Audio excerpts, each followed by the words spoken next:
you have developed the most efficient solar thermal heater in the world. Yes. Yes, and so, I mean, we can just start with that. Can you tell us about your company?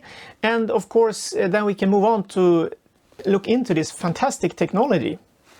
Yeah, we come back to this with the most efficient. Yeah. But Absolicon, we are a Swedish technology company being working with solar thermal for 20 years. And we have developed a unique technology to focus the light and produce heat and steam, not for small houses, but for industries and district heating. And we have not only developed the solar collector, but we also developed a way to mass produce the solar collectors in a robotized production line. So that is our key competence. Yeah, and you have developed a solar thermal system that is for commercial use. And I know that the efficiency rate of these solar thermal heaters are extremely high. Can you tell us a little bit about that? Yes, we have achieved the 76.4% optical efficiency, and that is the highest ever measured for a small parabolic trough. And solar thermal in general has much higher efficiency than photovoltaics that make electricity. A typical photovoltaic panel have 18 or 20% efficiency. So if you put 1000 watts of solar radiation, you get 200 watts of electricity out of it. That you have 20% efficiency. But we have 76.4%, and that is the amount of the direct sunlight that is converted to heat. And I should mention that this is for this specific type of parabolic trough that we are working with. There are other types of solar thermal collectors that are operating at lower temperatures that might have as high or higher efficiency. But when it comes to making heat and steam with a small parabolic trough, then we have the highest efficiency.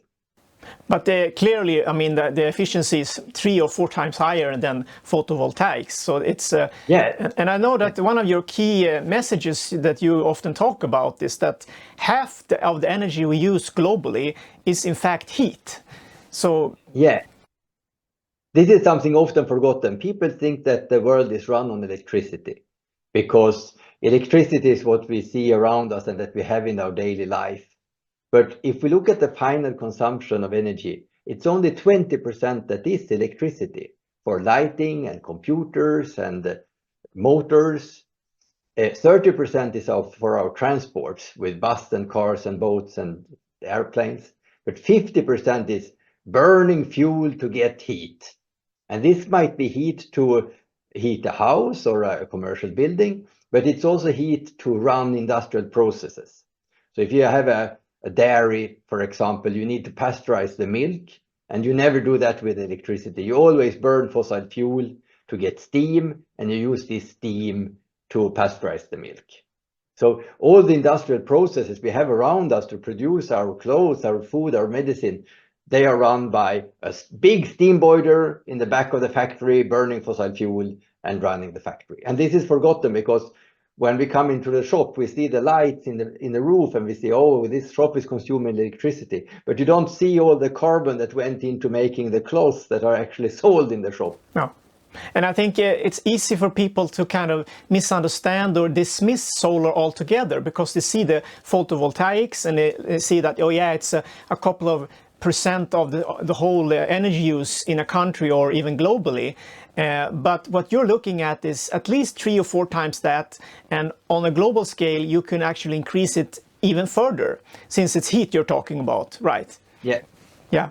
The International Energy Agency, they say that by 2050, 11% of all this heat that is consumed in industry should come from solar thermal.